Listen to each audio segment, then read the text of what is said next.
자, 그러면 지금까지 이제 거시경제에 관련된 전망에 대해서 좀 얘기를 나눴고요. 지금부터는 이제 거시경제 정책 대응에 대해서 또 얘기를 좀 나눠보도록 하겠습니다. 여러분들이 말씀하셨듯이 지금 각국이 굉장히 과감하고 신속한 그러한 정책 대응을 하고 있습니다. 이제 재정 정책에 대해서 먼저 그 얘기를 좀 해볼까 합니다. 먼저 김영희 교수님께 좀 여쭤보겠는데요. 자, 미국 같은 경우를 예를 들어 봐도 지금 정부의 부채 비율이 굉장히 많이 지금 사실은 글로벌 금융 위기 당시에 비해서 많이 올라가 있는 상황이죠. 제가 통계를 보니까 2008년도에는 GDP 대비 67%였는데 작년의 경우에는 105%로 이미 올라가 있는 상황인 것 같습니다. 근데 이제 지금 또 미국이 아주 천문학적인 또 재정 투입을 하고 있습니다. 그래서 우리 생각할 때 과연 저게 지속 가능한 것이냐, 뭐 이런 질문을 할 수가 있겠습니다.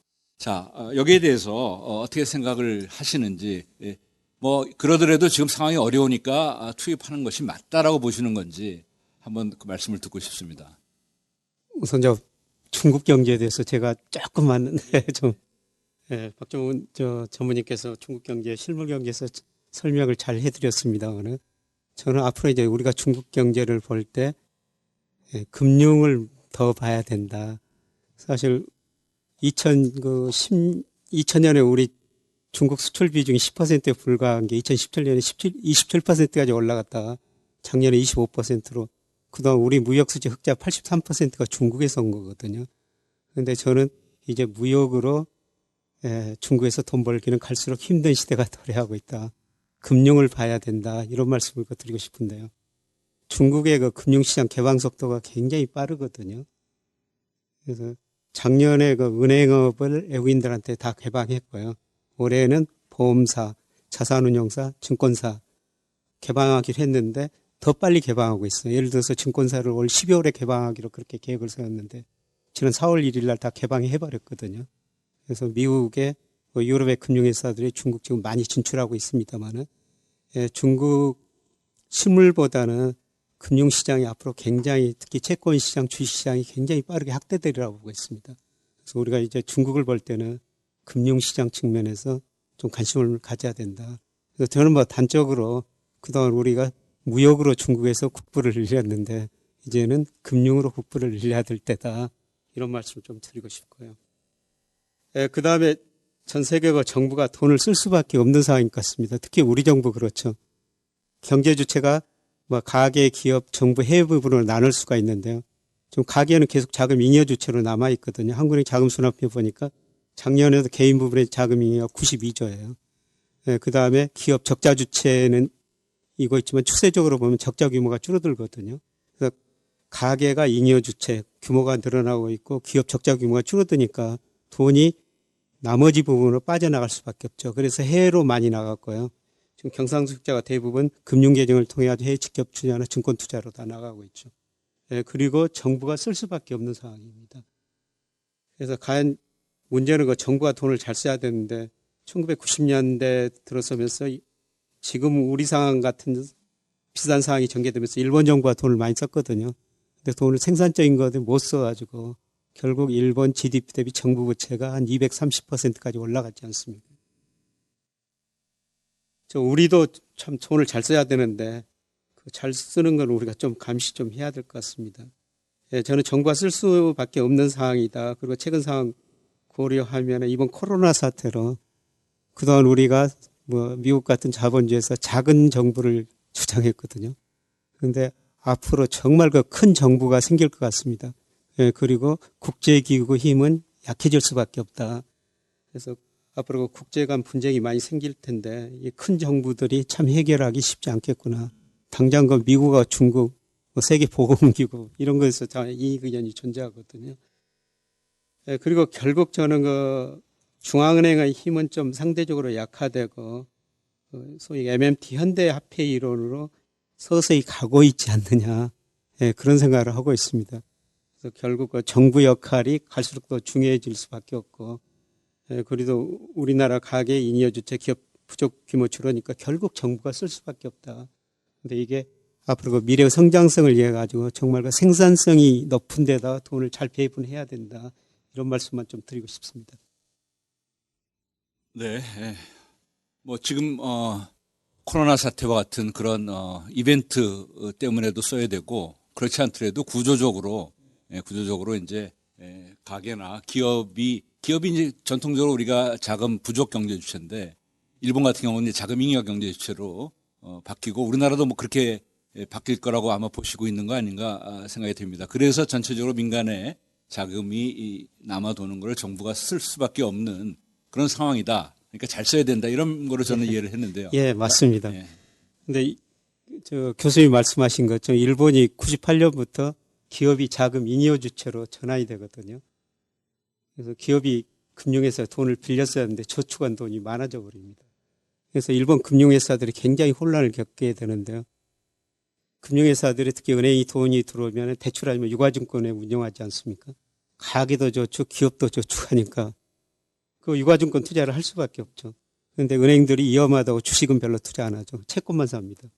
그래서 98년에 일본은행 자산 중에서 채권 비중이 10%였는데 그게 10년 후에 32%까지 올라가 버리거든요. 이게 무슨 의미를 주냐면은 정부가 적자 재정을 펼쳐서 국채를 많이 발행했죠. 그래서 국채 발행하면은 구축 효과가 나타난다. 금리가 오를 것이다. 근데 일본 금리 0%까지 떨어졌거든요. 그 국채를 은행들이 다 사주기 때문입니다. 그래서 우리나라도 큰 방향은 저는 그대로 가고 있지 않느냐. 그래서 우리나라에서 저는 구축 효과는 나타나지 않으리라고 보고 있습니다. 네, 일본이 이 정부가 그렇게 많이 이제 지출을 하고 정부 부채 비율이 높음에도 불구하고 일본 사람들이 많은 저축을 해주니까 해외에서 돈 빌려올 필요 없이 그게 다 굴러간다. 이제 어떻게 보면 이제 그렇게 볼 수도 있고 우리나라 같은 경우도 그런 식으로 민간의 저축이 늘어나니까 뭐 지금 정부의 부채 비율이 늘어나는 것에 대해서 그렇게 많이 염려는 안 해도 될 것 같다라는 뭐 그렇게 또 이해가 될 수 있는데 하여튼 그렇게 정도로 제가 그 정리를 하고요.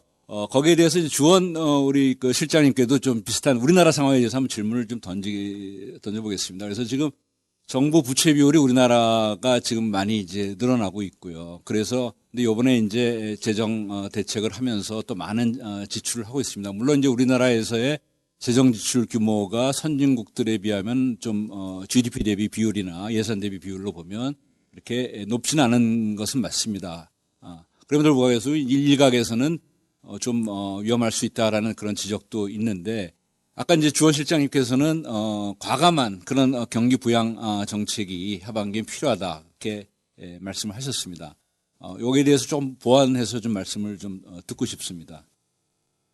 뭐 일단 재정 건전성 우려에 대해서는 뭐 대부분의 학자분들이나 이코노미스트들이 동의를 하는데 올해 재정 건전성을 생각할 필요는 없고요. 재정 건전성은 내년에 가서 우리가 생각을 해봐야 될 것 같고 쏟아부어야 될 것 같아요. 뭐 우리만 그런 것도 아니고 우리보다 부채 비율이 높은 선진국들이 막 쏟아붓는데 지금 1, 2차 합하면 우리 1, 2차 추경 합하면 한 뭐 아직 확정된 건 아니지만 20조 원 내외 정도. 3차는 일각에서는 뭐 적게 보시는 분들은 10조, 많게는 30조. 그럼 토탈리 1차에서 3차까지만 한 50조 맥시멈 되고요. 이 정도면 GDP 한 5%? 3% 정도 되나요? 예. 뭐 아무튼 그 정도, 우리 2,000조니까 뭐 그 정도 되는 것 같은데요. 3% 좀 안 되는 수준. 3차가 1, 2차 합한 것보다 커야 된다는 건 제 개인적인 생각입니다. 그러니까 3차는 주로 공격적인 방향이 들어가야 될 것 같고요. 근데 경기 부양인데 사실 이제 경기 부양을 어디다 해야 되느냐 이게 참 고민이 많습니다. 우리가 이제 금융위기 때 했었죠. 그게 이제 4대 강이었는데 4대 강으로 해야 될 거냐 그러니까 전통적인 SOC로 우리가 해야 될 거냐는 아닌 것 같다라는 생각입니다. 그러니까 사실 모든 부작용 놔두고 경기를 띄우기 가장 좋은 거는 SOC도 아니고요. 건축입니다. 부동산 경기 띄우면 경기 올라갑니다. 근데 그건 아니라는 게 뭐 누구나 동의를 하는 거고요. 그럼 SOC냐? 저는 SOC가 하나의 답이 될 수 있다고 생각이 됩니다. SOC가 과거와 같은 그런 뭐 토목은 아니더라도 우리가 2000년대 1990년대 말에 IT 투자했었고요. 통신 투자했었고요. 그래서 지금 사실은 산업적으로 보면 5G가 지금 대기 상태에 있거든요. 그런 투자의 가능성도 있고 그리고 예타 면제 사업이 한 1년 전에 뭐 20개 제 기억으로는 그런 사업들이 이제 추진이 됐었는데 아직 그게 뭐 구체적으로 시행되고 있다는 얘기도 못 들리고 그런 것들을 중심으로 할 수 있을 것 같고 뭐 정부에서도 한국판 뉴딜 얘기를 이제 하고 있거든요. 그렇다면 그런 쪽에 대한 신경을 좀 많이 써야 될 것 같은데 물론 SOC가 아니더라도 됩니다. 아니더라도 되긴 하지만 지금 정부가 이전에 펼쳤던 무슨 소득주도로 해서 성장 올리겠다. 이런 쪽으로 돈을 쏟아보면 경기부양 못합니다. 그거는 뭐 명확하고요. 그래서 전통적인 성장론 쪽에서 필요한 경기부양책이 아마 3차 추경에는 상당 부분 좀 들어가야지 경기부양의 효과를 얻을 수 있다. 이렇게 생각이 듭니다. 네, 과감한 경기 부양이 필요하다 이렇게 말씀해 주셨는데 이제 어떠한 부분으로 할지는 아주 구체적인 말씀은 아직 안 해주셨습니다. 여기에 대해서는 이제 많은 어떻게 보면은 공감대를 또 형성해 나가는 그런 과정이 필요한 것이 아닌가 그렇게 생각해 볼 수도 있을 것 같습니다. 그다음에 이제 송두환 소장님께 여쭤보겠습니다. 통화 정책에 대해서 여쭤보겠는데요. 송두환 소장님은 제가 아까 말씀하신 걸 좀 듣기로는 통화 정책에 우리나라의 통화 정책의 전통적인 통화 정책이라고 할 수 있는 금리 정책 같은 것은 이제 별로 이렇게 실효성이 이제 많이 떨어지지 않았느냐 그렇게 이제 보시는 것 같다는 느낌을 좀 받았고요. 그렇다면 그거에 대해서 좀 보완적인 말씀을 좀 해주시고요. 또 일각에서는 중앙은행이 좀 더 어떤 비전통적인 방식을 써서라도 좀 적극적으로 이 상황을 타개하는데 역할을 해야 된다 이런 목소리들도 있습니다. 여기에 대해서는 어떻게 생각하시는지 말씀해 주시기 바랍니다.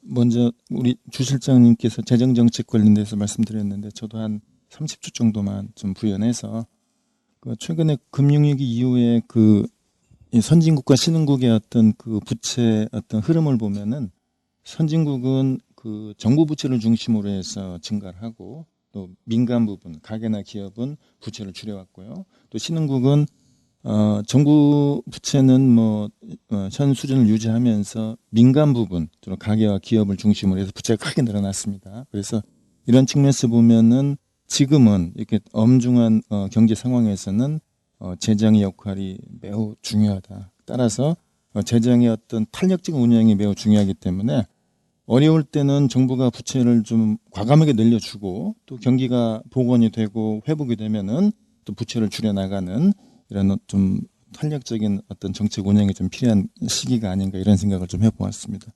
그다음에 이제 말씀하신 통화 정책의 어떤 경기 대응력이 소진됐다 저는 이렇게 생각하는데요. 일단 우리가 금리 주기를 좀 보면은 금리가 10년 주기입니다, 그죠? 4, 5년간의 상승과 하락을 반복하면서 10년 단위로 주기를 반복하는데요.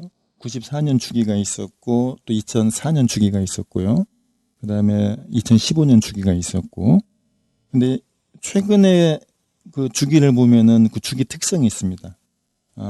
금리 수준이 기조적으로 낮아지는 가운데 또 주기도 아주 단축이 되는 그런 흐름을 보여주고 있는데요. 이번 주기를 보면 2015년 말에 시작을 해서 2019년 하반기에 상승 주기가 전개가 되고 2019년 하반기부터 금리 하락 사이클로 진입했는데요. 매우 짧습니다. 어떤 주기 변동폭도 매우 짧고 그래서 지금 수준의 금리 환경에서는 어떤 금리 정책, 금리 인하를 통해서 경기 부양하는 것은 거짓 실물에 대한 영향이 없다고 생각을 하고요. 두 번째로는 글로벌 금융위기 이후에 저금리 환경에서 유동성이 많이 시장에 공급이 됐습니다. 그래서 과잉 유동성이 늘어나는 흐름을 보여주고 있었는데 우리가 이 통화 유통 속도를 보면은 그죠?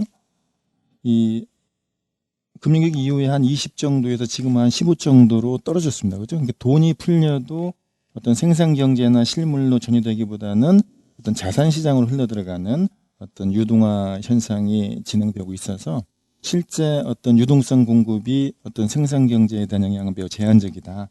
이렇게 생각을 합니다. 그래서 유동성 초기 국면에서 일어나는 이런 현상들도 조금 보이지 않는가 이렇게 생각을 합니다. 그리고 마지막으로는 지금 추가로 금리 인하해서 경기 부양할 여력이 우리가 있나요? 이런 말씀 드려보는데 지금 0.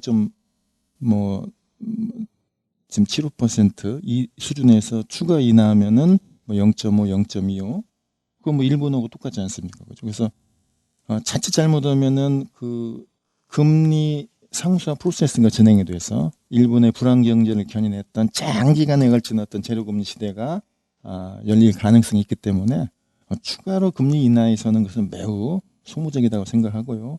다만 비전통적인 방식의 어떤 한국은행의 역할은 더 강화돼야 된다고 생각하는데요. 예를 들면은 연준이 했던 것처럼 기업 어음이나 그다음에 회사채를 직접 매입하는 방식으로 해서 실제 경제 주체로서 한국은행이 역할을 해줘야만이 지금 상황에서는 기업의 자금난 해소할 수 있다고 생각을 합니다. 이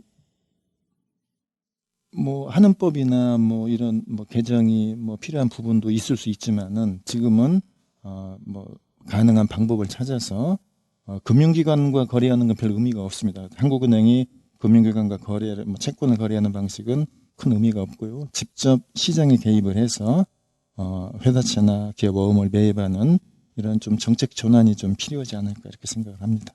예. 네, 금리 정책은 별 효과가 없는 것 같고 비전통적 방식, 특히 이제 시장에 직접 CP나 회사채 매입하는 방법 같은 거를 이제 적극적으로 고려할 필요가 있다라고 말씀하셨습니다. 지금 한국은행이 여러 가지 방식을 통해서 최근에는 이제 SPV 같은 걸 만들어서 회사채 저신용 그 신용 등급이 낮은 회사채 같은 데도 매입을 한다든지 하는 뭐 이런 식으로 상당히 전향적으로 지금 하고 있는 것 같습니다. 제도적으로도 뭐 법률적 해석의 문제가 있겠지만은 우리나라 한국은행법에 이미 그것들이 가능한 그런 것들이 있지 않은가 그런 생각도 해볼 수 있습니다.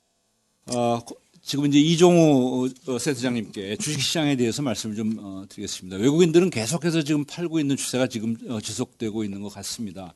그래서 우리나라 주식시장이 외국인들이 파는 것 때문에 조금은 이제 약간 반등을 한 다음에 억눌려 있는 상황이 아닌가라는 생각도 해볼 수 있는데 이게 어떻게 하면은 이제 외국인들이 다시 또 순매수로 돌아설지 네. 그런 조건에 대해서 좀 말씀해 주시기 바랍니다. 예, 그 외국인들이 2월 중순서부터 2달 반 동안에 걸쳐서 20조 정도 매도를 했는데요. 매도를 한 가장 큰, 그러니까 이게 이런 매도 자체가 과연 그러면 이제 구조적인 형태인 거냐, 아니면 위험 상황이 왔기 때문에 그걸 일시적으로 회피하기 위한 거냐 하는 것들서부터 일단은 구분해 볼 필요가 있습니다. 구조적인 거다라고 하게 되면 이건 뭐 앞으로 굉장히 큰 문제가 생길 수밖에 없기 때문에 근데 이제 다행히 제가 봤을 때는 위험 상황을 좀 이제 회피하기 위한 부분들이 그 요인이 훨씬 더 크지 않느냐라는 생각이 듭니다. 왜 이런 생각을 하게 됐냐면요. 그냥 가장 비근한 예를 한번 들어드리면 이렇게 반응할 수도 있겠구나라는 생각을 할 수 있을 텐데 2008년도에 리먼 브러더스가 그 도산을 하지 않았었습니까? 그 당시에 이제 리먼 브러더스가 망하고 난 다음에 리먼 브러더스를 정리를 해보니까 그 안에 미국 국채가 200억 달러 정도가 남아 있었습니다. 이게 왜 이렇게 남아 있었을까라고 그걸 해보니까 위기 상황이 일단 스타트가 되겠어.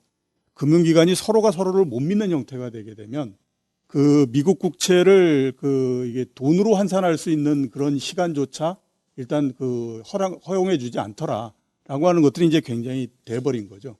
그러니까 이번 같은 경우에 이제 그게 그대로 어떻게 생각하면 영향을 좀 미쳤다라고 볼 수가 있는데 공포 상황이 굉장히 심해지다가 보니까 이 다음 스텝으로서 나왔던 건 뭐냐면 일단 현금화 시킬 수 있는 건 빨리 현금화 시킨다.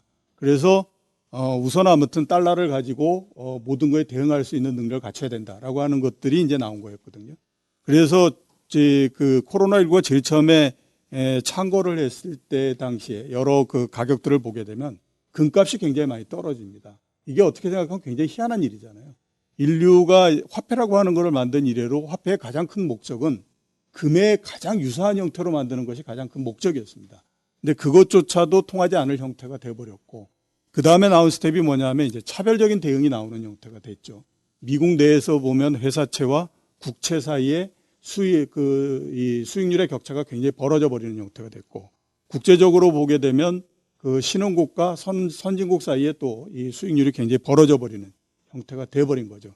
그러면서 이제 결국 나왔던 게 뭐냐면 그 해외에 투자했던 주식이나 이런 것들도 빨리 이 회수를 해서 그거를 이제 현금으로서 달러로서 갖고 있어야 된다라고 하는 것들이 이제 역할을 굉장히 많이 했다라고 봐야 되거든요. 그래서 일단 아무튼 외국인 매도가 굉장히 많이 진행이 됐고 현재까지 진행된 수치만을 보게 되면 우리 주식시장이 현재까지는 견딜 수 있을 만큼은 된다라는 생각이 듭니다. 왜냐하면 아까 말씀드렸던 것처럼 20조 정도 이제 매도를 했는데 이게 시가총액으로 보게 되면 한 2% 정도 되는 겁니다.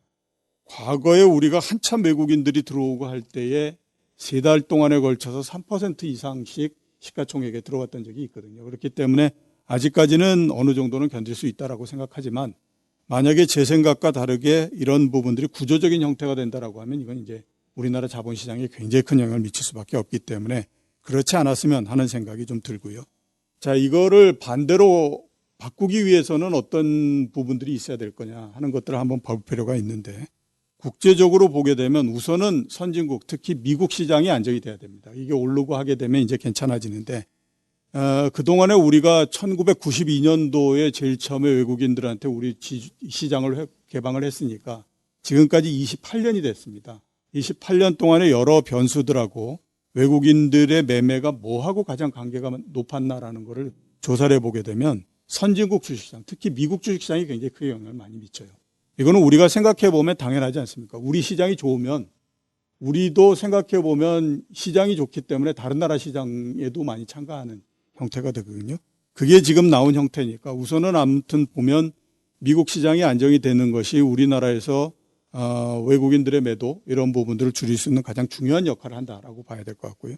국내적으로 보게 되면 역시 이제 반도체 주식들의 안정, 그다음에 반도체 가격의 안정, 반도체 산업의 안정 이 부분들이 굉장히 중요하다라고 보입니다. 왜냐하면 2월 달서부터 20조 정도의 매도가 이루어졌었는데요. 그중에서 대략 13조 정도가 반도체 2개 회사의 매도로서 되고 있는 그 형태입니다.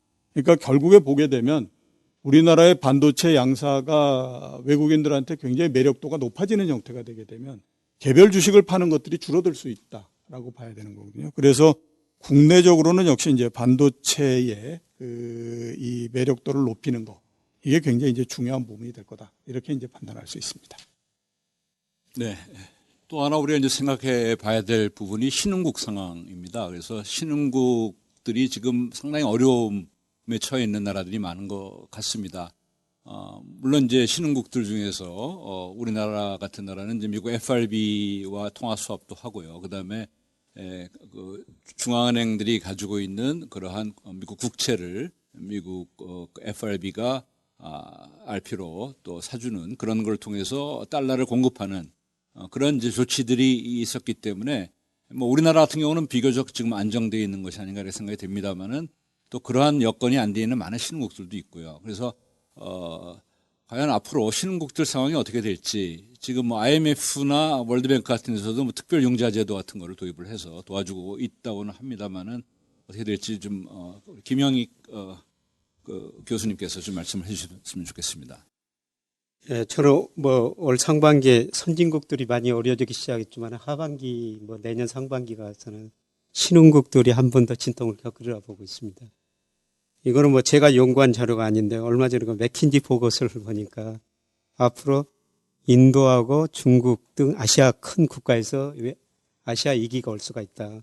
그러니까 97년 그 외환위기는 우리나라, 태국, 인도네시아 그래도 경제 규모가 상대적으로 적은 나라에서 왔는데 이번에는 큰 위기가 올 수 있다. 뭐 그런 주장을 했는데요. 뭐 근거는 몇 가지가 되는데 첫 번째로 그 이자 보상 비율을 가지고 따집니다.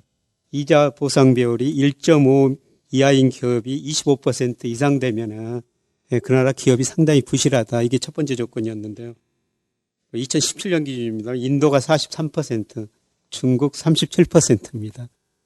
그 다음에 인도 비은행 금융회사들이 그 만기 불일치 대출을 해주고 있더라고요. 예를 들어서 우리나라도 97년 외환위기 전에 단자회사라는 게 있었습니다.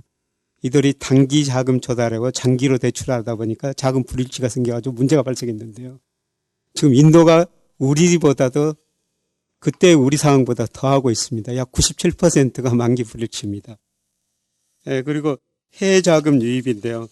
2008년 그 미국에서 글로벌 금융위기가 발생했습니다. 2007년에 그때 글로벌 자금 그 이동이 한 12조 8천억 달러 됐는데 그때는 아시아로 1조 5천억 달러밖에 안 들어왔어요. 그때 아시아 비중이 12%밖에 안 됐거든요. 근데 2018년 보니까 글로벌 자금 이동이 그때보다는 많이 줄어들었습니다. 총 그 4조 4천억 달러인데 이 중 그 36% 1조 6천억 달러가 아시아로 왔거든요. 아시아 이 경제들이 어려워지면 이 돈이 많이 빠져나갈 수가 있다는 것이죠. 그래서 트리거가 과연 뭐가 될 것인가. 뭐 결론에 이런 이야기를 했던데 첫 번째 금리 상승, 세계 경제 침체, 자산가의 하락 이 세 가지를 들었거든요. 근데 지금 상황에서 금리가 올라가기는 굉장히 어려운 거고요. 세계 경제 침체, 자산가의 하락 이 두 가지 요건은 충족된 것 같습니다. 예, 그래서 올 하반기 우리가 인도 등 신흥국 경제가 어떻게 되는지를 잘 살펴보고요. 예, 거기서 또 다른 한번 세계 경제 충격이 올 수도 있다 이렇게 내다보고 있습니다. 침체가 계속되고 자산 가격이 하락하면 굉장히 위험할 수 있다. 예. 이렇게 이제 말씀을 해주셨습니다.